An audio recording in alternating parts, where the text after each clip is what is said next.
ഷാഫി പറമ്പിൽ ഒരു വർഗീയവാദിയാണെങ്കിൽ BJP അവരുമായിട്ട് deal ഉണ്ടാക്കുമോ?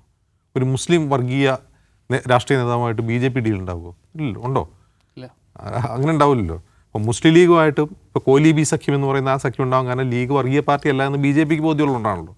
ഇത് അങ്ങനെയല്ല. ഷാഫി പറമ്പിൽ വർഗീയവാദിയാണ് എന്നിരിക്കെ എങ്ങനെയാണ് BJP അവരുമായിട്ട് ഡീൽ ഉണ്ടാക്കുക? ആ ഡീൽ എങ്ങനെയാണ് വർക്കൗട്ടാവുക എങ്ങനെയാണ്?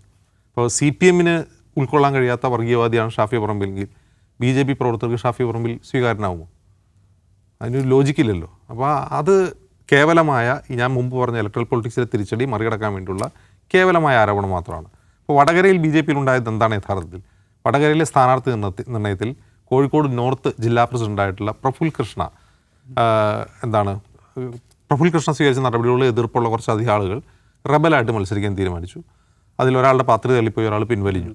അതേ തുടർന്ന് അവർക്കെതിരെ നടപടിയെടുക്കുന്നു. ആ നടപടിയെടുത്ത് പുറത്തു വന്നവർ ഉന്നയിച്ച ആരോപണമാണ് പ്രഫുൽ കൃഷ്ണ UDFന് ഫേവറായിട്ടാണ് സ്ഥാനാർത്ഥി നിർണ്ണയം നടത്തിയതെന്ന്.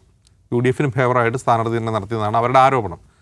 അപ്പോൾ അത് ആ പാർട്ടിക്കകത്ത് എന്താണ് പറയുക, സാധുവായ ഒരു ആരോപണമാണ്. കുറച്ചുകൂടി നല്ല സ്ഥാനാർത്ഥി നിർത്തിയെങ്കിൽ UDFന് ഫേവർ ആവില്ലായിരുന്നു. ഇപ്പോൾ ഈ സ്ഥാനാർത്ഥി നിർത്തിയതുകൊണ്ട് എന്ത് സംഭവിക്കുന്നു? UDF വിജയിക്കാനുള്ള ഒരു സാധ്യത ഉണ്ടാകും എന്നുള്ളൊരു സാധുവായിട്ടുള്ള ഒരു ആരോപണമാണ് ആ പാർട്ടിക്കകത്ത്. ആ ഒരു ആരോപണത്തെ പിക്ക് ചെയ്തിട്ടാണ് ഗോവിന്ദ മാസ്റ്റർ എന്ത് ചെയ്യുന്നത്? അത് UDF BJP ഡീലാണെന്ന് ആരോപിക്കുന്നത്. പക്ഷെ അത് കേവലം ദുർബലമായൊരു വാദമാണ് എന്ന് മാത്രവുമല്ല, ഈ കഴിഞ്ഞ തെരഞ്ഞെടുപ്പിൽ UDF LDFനെതിരെ ഉന്നയിച്ചിട്ടുള്ള CPM BJP ഡീൽ എന്ന ആരോപണത്തെ കൗണ്ടർ ചെയ്യാൻ തക്ക ശക്തിയുള്ളൊരു ആരോപണമല്ല ഇത്.